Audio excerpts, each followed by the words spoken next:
कि अनंत अमित जी सीएम योगी आदित्यनाथ जो बात कह रहे हैं उसी पर काम चलेगा आगे?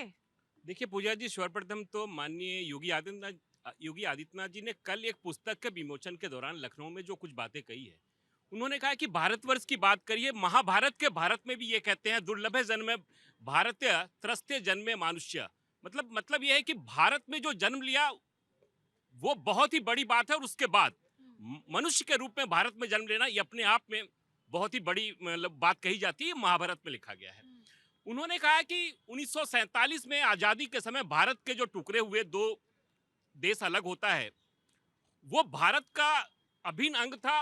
उत्तर के हिमालय से लेकर और दक्षिण के समुद्र तक में पूरे भारत की इकाई नहीं, भारतवर्ष के रूप में लोग जानते थे, और भारतवर्ष की कल्पना उसी आधार पे की जाती थी। महाभारत में उसकी मतलब कई वर्षों से, उस समय ये इस्लाम वगैरह नहीं हुआ करता था, तो उनका कहना था कि भारतवर्ष जिस तरीके से है, पाकिस्तान हो चाहे बांग्लादेश हो, अंग्रेजों ने अपने तरीके से पाश्चात्य के जो भी विद्वान लोग थे उन लोगों ने भी इस बात की टिप्पणी की थी कि भारतवर्ष बहुत मजबूत है, और उन लोगों को, अंग्रेज को यह लग रहा था कि भारत जब टुकड़ा होगा तो भारत अपने आप को संभाल नहीं पाएगा। उन्होंने भारत के कई टुकड़े करने के आधार पे, उसी तरीके से धर्म के आधार पे दो देशों का विभाजन हुआ।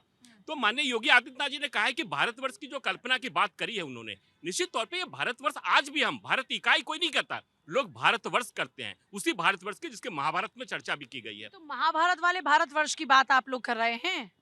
नहीं, निश्चित तौर पे योगी आदित्यनाथ जी ने भी महाभारत की ही चर्चा से भारतवर्ष की बात प्रारंभ की है, और निश्चित तौर पे जिस तरीके से भारत के टुकड़े हुए वो टुकड़े नहीं होने चाहिए थे। अगर, और ये पाश्चात्य विद्वानों को भी ये पता था कि अगर सारे एक रहेंगे तो पूरी दुनिया में भारत का डंका बजेगा, जो आज बज रहा है 14 के ये बाद हो से। सकता है पॉसिबल जिस बात की जिक्र आप कर रहे हैं, या फिर ये सिर्फ राजनीतिक तौर पर बातें की जा रही हैं? नहीं, उन्होंने एक पुस्तक के विमोचन के दौरान, जिस पुस्तक में जो चीजें लिखी गई है, प्रोफेसर हांडा, देवेंद्र हांडा की पुस्तक है, बहुत बड़े विद्वान है, उन्होंने उस पुस्तक में उसकी चर्चा की है, उसी आधार पर उन्होंने कहा है, और हमें लगता है कि हर व्यक्ति को उस पुस्तक को पढ़ने की जरूरत क्या है। है जी आपकी नजर में अखंड भारत? बिस्मिल्लाहिर्रहमानिर्रहीम। जय हिंद, वंदे मातरम, भारत माता की जय। पूजा जी, योगी जी का भाव समझो। उन्होंने कहा कि पहले जो भारतवर्ष था वो कहीं ना कहीं हमारा हिस्सा ही था, वो हमारे भाई। उन्होंने प्रेम का संदेश देने की बात कही है कि आप सब हमारे हो, हमारे थे। लेकिन अब जो ये संदेश है, मोहब्बत का संदेश है। कभी पाकिस्तान ने ये कहा कि मैं भारत का हिस्सा हूँ, कभी बांग्लादेश ने कहा ये भारत का हिस्सा हूँ। ये हिंदुस्तान का हिंदू ही कह सकता है कि आप हमारे ही थे। लेकिन हिंदू भी बताया उन्होंने, हर हिंदुस्तानी हिंदू है, मैं वो कह रहा उस हूँ। हिसाब से आप भी हिंदू हैं। हाँ, मेरी पूजा पद्धति अलग है, मैं हिंदू हूँ। अगर हिंदुस्तान में रहने वाला प्रत्येक व्यक्ति हिंदू है, चाहे हिंदू, मुस्लिम, सिख, ईसाई। यही तो कहा है योगी जी ने कि जो हमसे अलग हुए थे वो हमारे ही हैं। ये प्रेम भाव, ये सद्भावना का संदेश हमेशा हिंदुस्तान देता रहा है। ये जोड़ने की बात आप कह रहे हैं पॉजिटिव संदेश है। सिर्फ हिंदुस्तान ही करता है पूजा जी। मैं वो तो बता रहा हूँ आपको कि अपने हिंदुस्तान ही करता है, और हिंदुस्तान का वो सनातनी करता है जो भगवाधारी है। उससे पहले 70 वर्ष की जो सरकार रही, कभी उसने ऐसी बात नहीं कही ना। क्यों नहीं कही? कांग्रेस के जो प्रवक्ता है, मैं चाहूंगी इस तरफ आ जाएं जरा, कांग्रेस प्रवक्ता जरा इस तरफ आ जाएं। आप ही के लिए बहुत सारी बातें कह रहे हैं। भाई कांग्रेस ने, आप थोड़ा करीब आइए ना, इनकी मुझे आसानी हो जाएगी आपसे सवाल जवाब करने में। मुझे कांग्रेस ने इस देश का विभाजन क्यों किया? आज यही तो सवाल है। इतिहास बताएंगे अपने हम युवाओं को कि कांग्रेस ने अपनी सत्ता पाने के लिए इसके दो टुकड़े कर दिए। आप हर बात पर कांग्रेस को क्यों लेकर आ जाते हैं?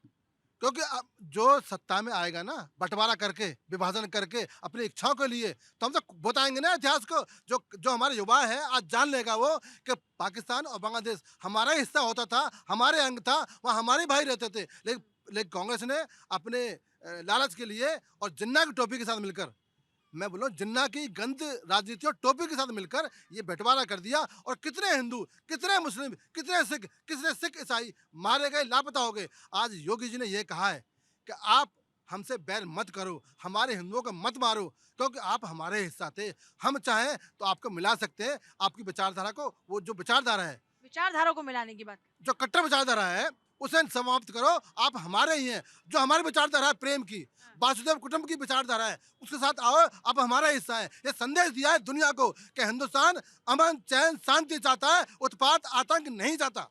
इस देश को 65 साल तक अगर शोषक बनाने का काम किया तो कांग्रेस ने किया। इस कांग्रेस के मित्र से पूछिए कि आज राजस्थान में पूरी दुनिया जब लड़ रही थी कोविड से, तो इनकी सरकार थी राजस्थान में और 2000 करोड़ का उन गरीब बच्चों की खिचड़ी खाने का काम ये कर रहे थे। कल पूरी मीडिया चल रही है 2000 करोड़ का घोटाला राजस्थान में कांग्रेस करती है और कांग्रेस लोगों को बताती है, ज्ञान देती है। इस देश में आज 5 केजी अनाज की बात कर रहे हैं। अगर 65 वर्षों तक कांग्रेस इस देश में अगर काम की होती तो लोग लाइन में लगा के आज भारतीय जनता पार्टी एनडीए सरकार को 5000 अनाज देने की जरूरत नहीं होती। आज पूरे भारतवर्ष में, और ये कांग्रेस की बात करते हैं, इस देश में जब जब जिन्ना का जिन जब बाहर निकलता है तो कांग्रेस जैसा युवराज हिंदुस्तान के बाहर जाकर, आज हम भारतवर्ष की बात कर रहे हैं और इनका युवराज दुनिया में जाकर भारत के लोकतंत्र की अपमान करने की बात करता है। हम ये कहते हैं, दुनिया को कहते हैं कि अगर दुनिया का लोग दुनिया में अगर भारत के लोकतंत्र को जानना है, लोकतंत्र की परिभाषा अगर आपको सीखना है तो हिंदुस्तान में आइए। हिंदुस्तान में कैसे लोकतंत्र चलता है, लोकतंत्र को जिंदा रखने की परिभाषा हिंदुस्तान पूरी दुनिया को बताता है और इनका युवराज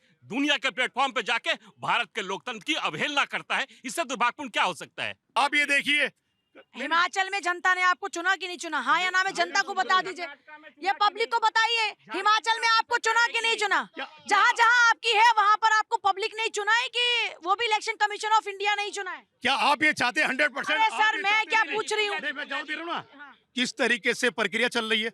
अब मुझे लगता है तमाम लोग सहमत है इस बात से। सब है। नहीं, कड़वा कड़वा थू थू। हमने जहाँ पर आप जीत जाए वहाँ पर लोकतांत्रिक प्रक्रिया है, जहाँ पर आप हार जाए या जहाँ पर आपको बढ़त ना मिले वहाँ पर लोकतांत्रिक प्रक्रिया नहीं है। हिमाचल में आपने कब कहा कि यहाँ लोकतांत्रिक प्रक्रिया में कुछ गड़बड़ हो? चलेगा क्या कह रहे हैं? झारखंड में आपने कहा क्या? उठा के देखिए ना। पश्चिम बंगाल में आपने कहा क्या? मैं कल आपके शो पे पश्चिम लाके बंगाल में आपने कहा क्या? शो कीजिए, मैं आपके लाके दूंगा। आपने पश्चिम बंगाल पे कुछ कहा था क्या? बंगाल में कल देखिए ना क्या हुआ। आपने हिमाचल में कुछ कहा? क्या हुआ? आपकी सरकार में भी सीबीआई तोता है वाली बात कोर्ट ने कही थी कि नहीं कही थी? लेकिन आज क्या हो रहा? तो तोता फेल हो गया। आज तो तब गुंडागर्दी इसका मतलब आप भी वही कर रहे थे? पूजा जी, ये संविधान की बात कर, इलेक्शन कमीशन की बात करते हैं, इनसे पूछिए। आपके यहाँ पर आकर सब सुन लीजिए, इस देश में आईएएस और आईपीएस बनाने की जो यूपीएससी की संस्था है, इनको जान के बड़ा आश्चर्य, इनको पता नहीं होगा इस देश में इनका एक कार्यकर्ता होता था बटुक सिंह, 10 साल तक यूपीएससी का चेयरमैन रहा। आप कल्पना करिए कि वो क्या करता होगा 10 साल। कांग्रेस का कार्यकर्ता, यूपीएससी का चेयरमैन बटुक सिंह, 10 साल तक इंदिरा गांधी ने उनको इसी यूपीएससी में बना के रखा। ये संविधान की बात करते हैं। ये एमएस गिल जो कि मुख्य चुनाव आयुक्त होता है और इनकी पार्टी का मंत्री बन जाता है। टीएन शेषन जो मुख्य चुनाव आयुक्त होता है, हमारे लाल कृष्ण आडवाणी के खिलाफ चुनाव लड़ता है। नवीन चावला जो कि इनका सलाहकार होता है, वो चुनाव आयुक्त बनाया जाता है। तो ऐसे तमाम ऐसे उदाहरण है जो संविधान को विखंडित करने का काम कांग्रेस ने किया और देश को बर्बादी अगर किसी ने किया तो कांग्रेस ने किया। कांग्रेस को इस पर बोलने का कोई अधिकार नहीं है। आज जो ये अखंड भारत की बात हो रही है, तो ये अखंड भारत आपका अफगानिस्तान से लेकर पाकिस्तान, बांग्लादेश, ये सारा अखंड भारत का हिस्सा था पहले। लेकिन पुरानी सरकारों ने तुष्टीकरण के लिए पहले पाकिस्तान को अलग किया धर्म के आधार पर, उसके बाद में बांग्लादेश का गठन किया गया,